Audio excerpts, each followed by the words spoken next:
Apresentação do Rabino Shimon Brandt.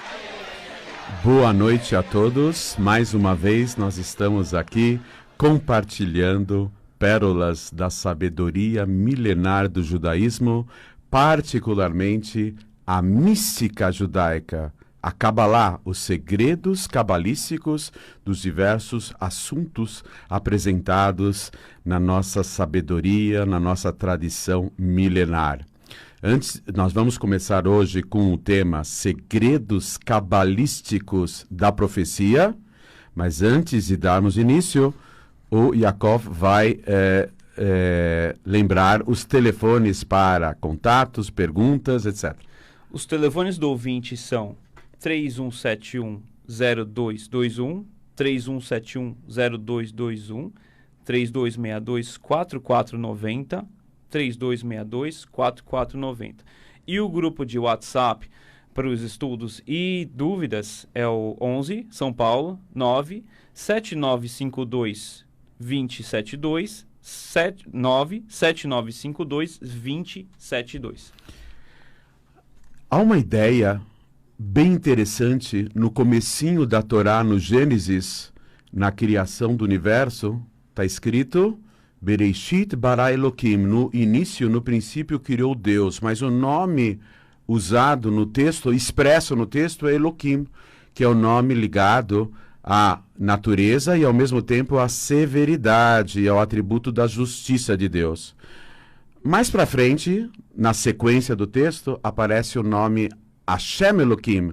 Essa é a geração dos céus e da terra que foram criados por Hashem Elohim. Hashem é o nome, a referência ao tetragrama de Deus, que é o nome de Deus, a fusão dos três tempos, era, é e será, né? Yud Kei Vav Kei. Esse nome é super sagrado, mas ele está ligado com Chesed Verachamim, piedade e misericórdia de Deus. Explicam os sábios. O que é a piedade e a misericórdia de Deus? É a profecia. É a revelação de Deus, apesar do ocultamento dele por meio e através das leis da natureza. Deus se revela de duas formas: dentro da natureza e acima da natureza. Dentro da natureza são as leis naturais que podem até induzir a pessoa ao engano. Deus os livre em relação à existência de Deus, porque o Todo-Poderoso está oculto por meio da natureza. Agora, a profecia é a revelação de Deus acima da natureza. O maior de todos os profetas foi Moisés, Moshe Rabbeinu, que ele não é chamado de profeta, ele é chamado do pai de todos os profetas. Então vem a mística do judaísmo e nos explica o seguinte, a Kabbalah, que a alma, ela se reveste no corpo, e os três meios de manifestação da alma dentro do corpo que são chamadas, na linguagem cabalística, as três roupagens da alma, são pensamento, fala e ação. E a pessoa, quando começa a se conectar com Deus, cumprindo e praticando os desígnios divinos, ou por meio das mitzvot, dos preceitos bíblicos, ou por meio das 7 leis universais dos Bnei Noach, dos filhos de Noé, extensivas a toda a humanidade, a pessoa começa a se refinar. E ela começa a criar anjos a nível de pensamento, fala e ação. E à medida que ela vai se refinando e cumprindo cada vez mais e praticando os preceitos, cada vez mais com dedicação total, se envolvendo totalmente com a espiritualidade, os anjos decorrentes, produzidos pelo pensamento, fala e ação, ficam cada vez mais refinados.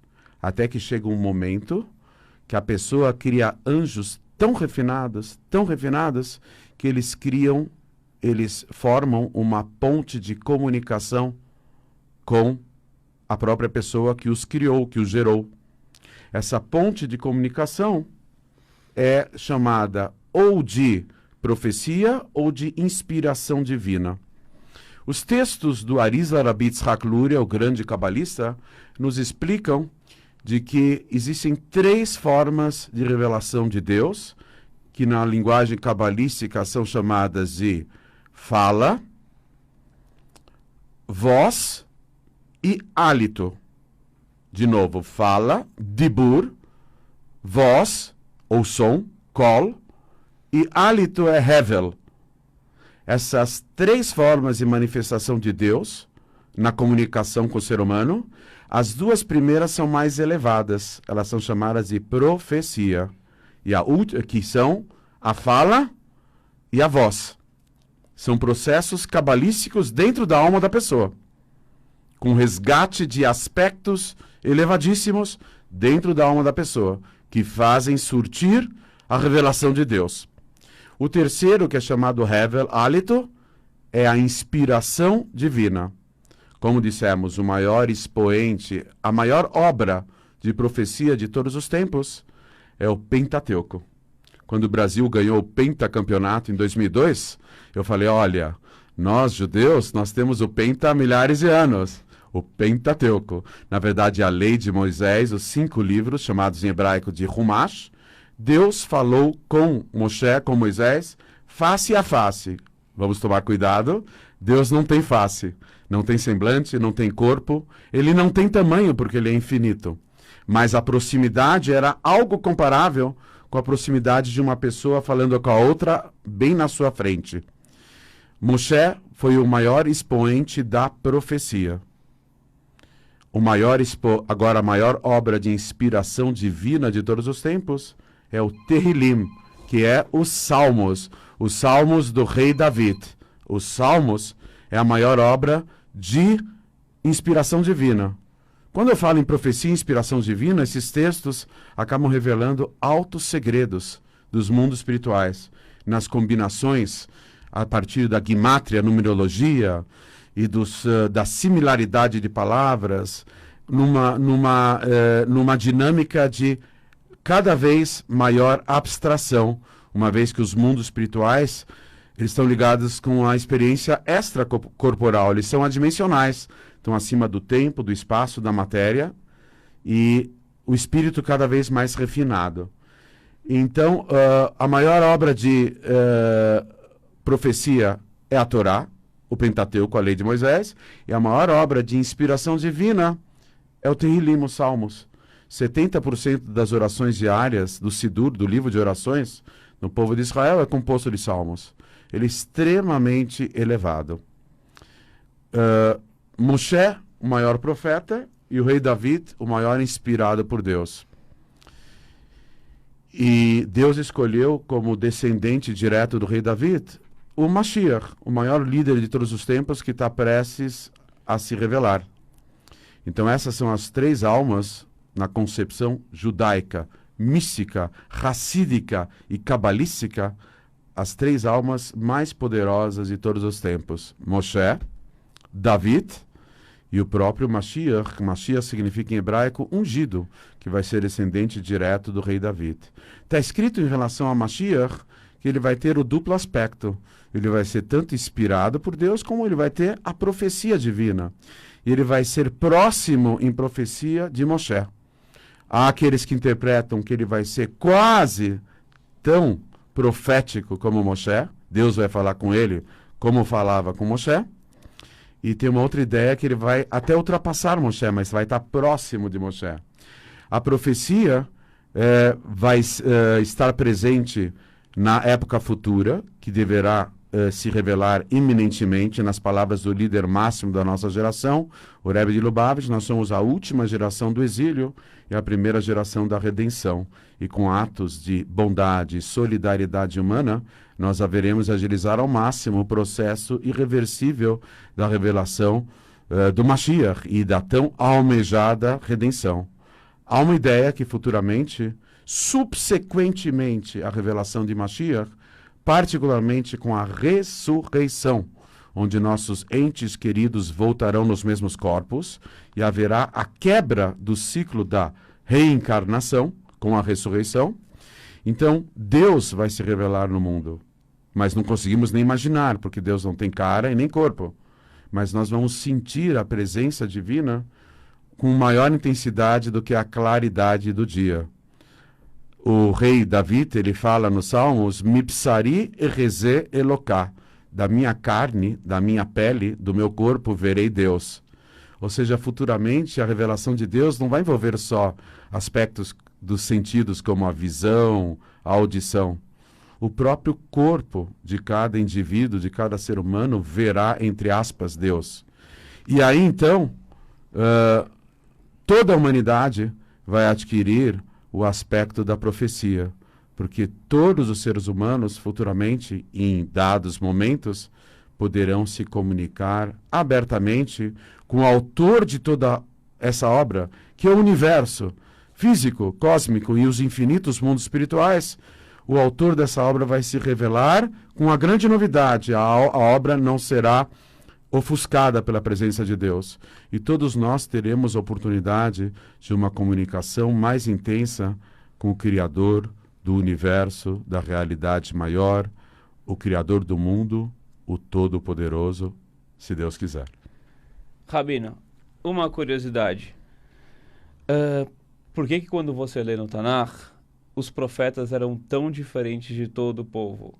Eles eram mais isolados, eram considerados um pouco mais rebeldes. O que tornava os profetas tão diferentes de todos, inclusive das castas judaicas da época, dos Kohanim, dos Levíim, eles eram totalmente diferentes. Então, o dom da profecia exige um nível de espiritualidade muito maior do que a média.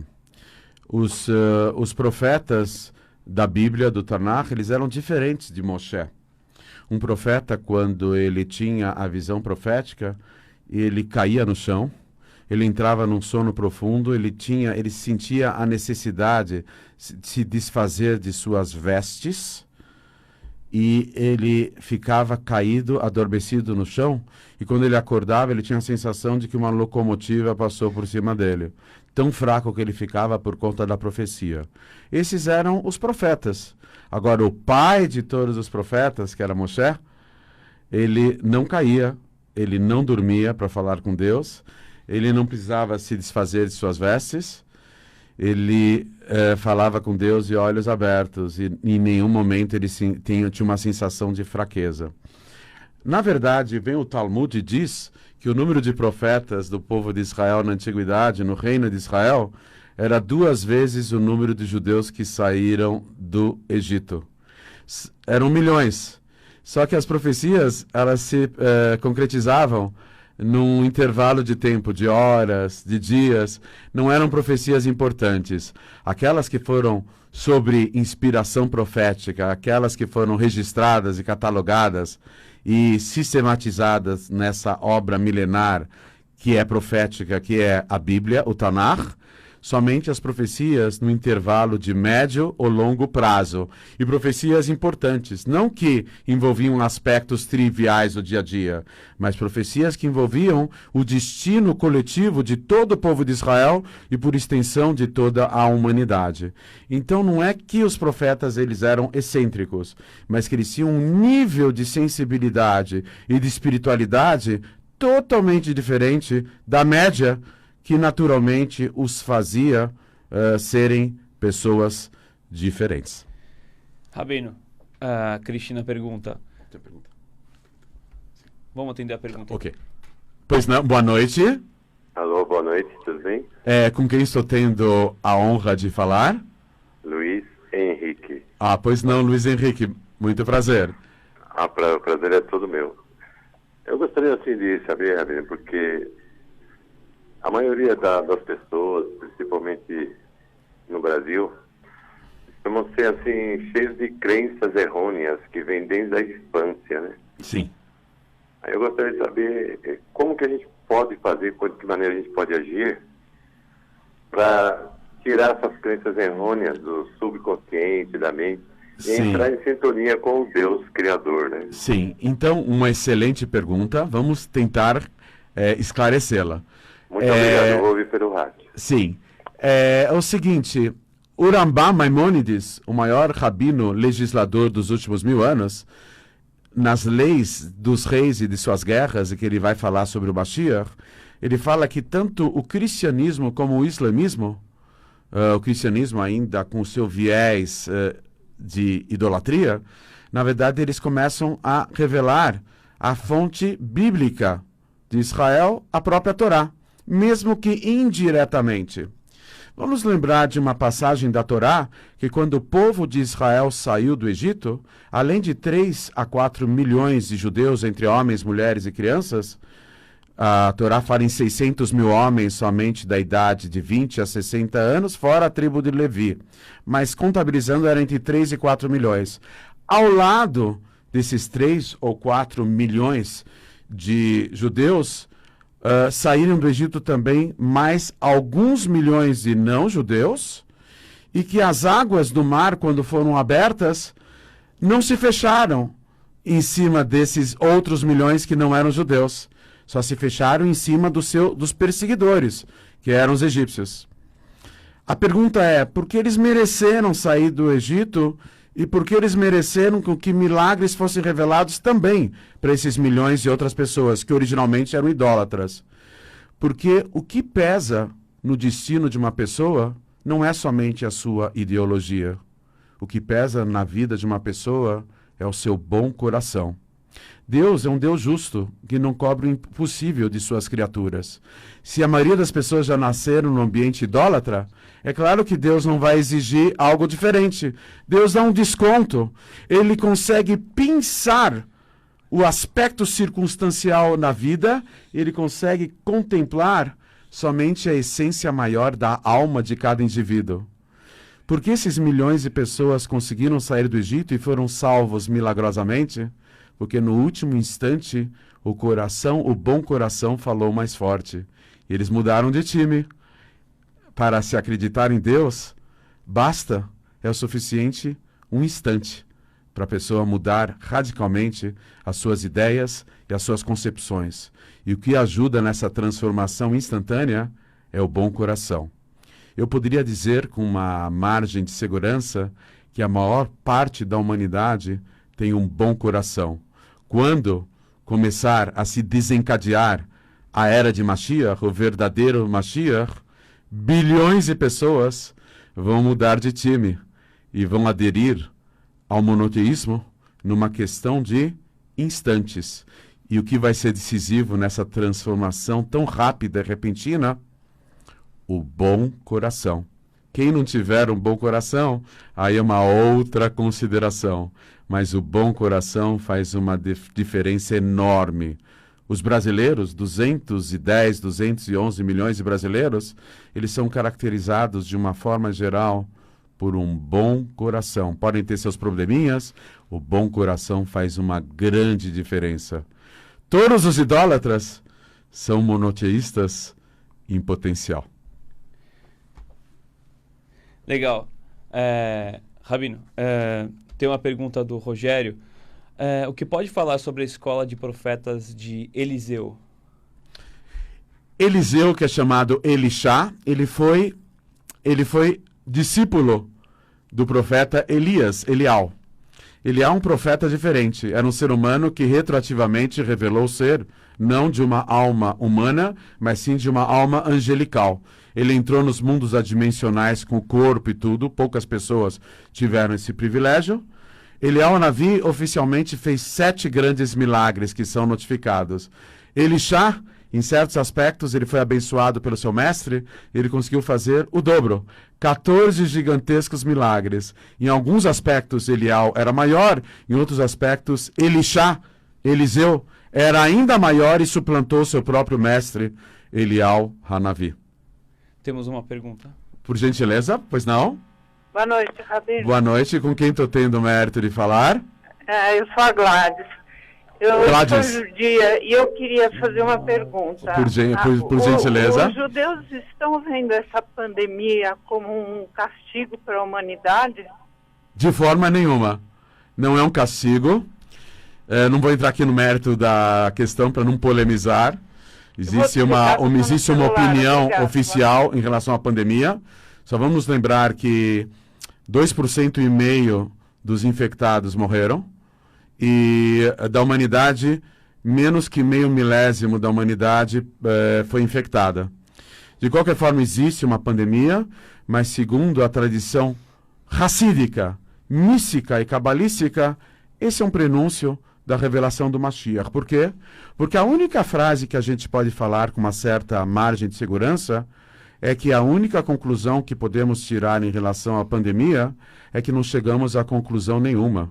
Porque qualquer linha de raciocínio é logo quebrada por novidades, uma verdadeira guerra de fake news dos dois lados, manipulação midiática, etc., e teorias conspiratórias, etc., nós não sabemos de nada, tentamos saber de alguma coisa. Esse não saber, essa não conclusão, é uma forma de autoanulação da humanidade inteira.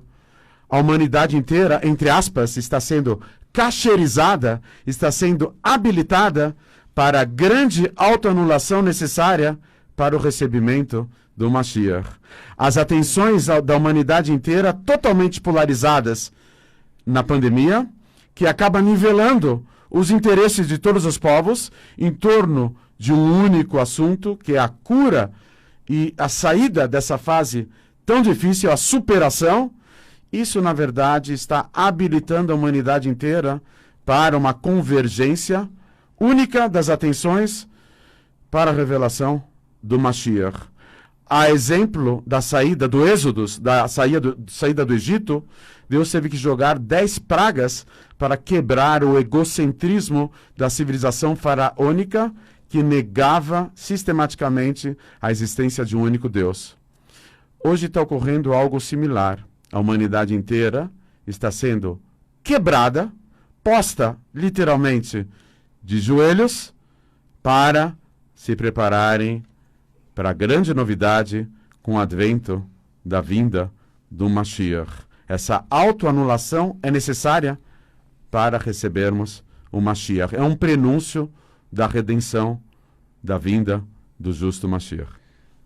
Acho que dá tempo de mais uma pergunta. Rabino, o Otávio pergunta, a profecia que você estava falando, ela é um dom ou ela é um desenvolvimento pessoal? Você já nasce com a profecia ou você pode desenvolvê-la? E se hoje em dia existem? Então, é uma excelente pergunta. Na verdade, a profecia requer o duplo aspecto. A pessoa precisa se esforçar muito para chegar ao nível de profeta, mas pessoas iluminadas envolvem uma certa predestinação.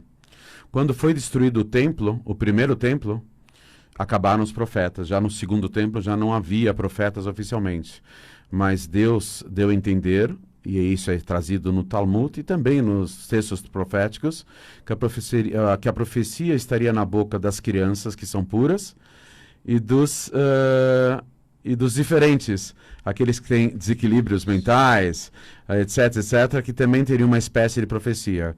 Só que o Rambam Maimônides, ele diz, na sua obra magnânima, que é a Torá inteira codificada, 613 mitzvot, preceitos bíblicos, numa obra monumental de 1000 capítulos, ele tinha o poder da síntese, ele conseguiu colocar um conhecimento incrível em somente 1000 e poucos capítulos. Ele fala o seguinte, parafraseando os sábios do Talmud e parafraseando os textos proféticos, de que um pouco antes da revelação do Mashiach, a profecia vai voltar ao povo de Israel. O nosso grande líder, o Lubavitcher Rebbe, que fez uma verdadeira revolução espiritual no mundo inteiro, ele que predisse e previu uma série de acontecimentos que ocorreram na prática, ele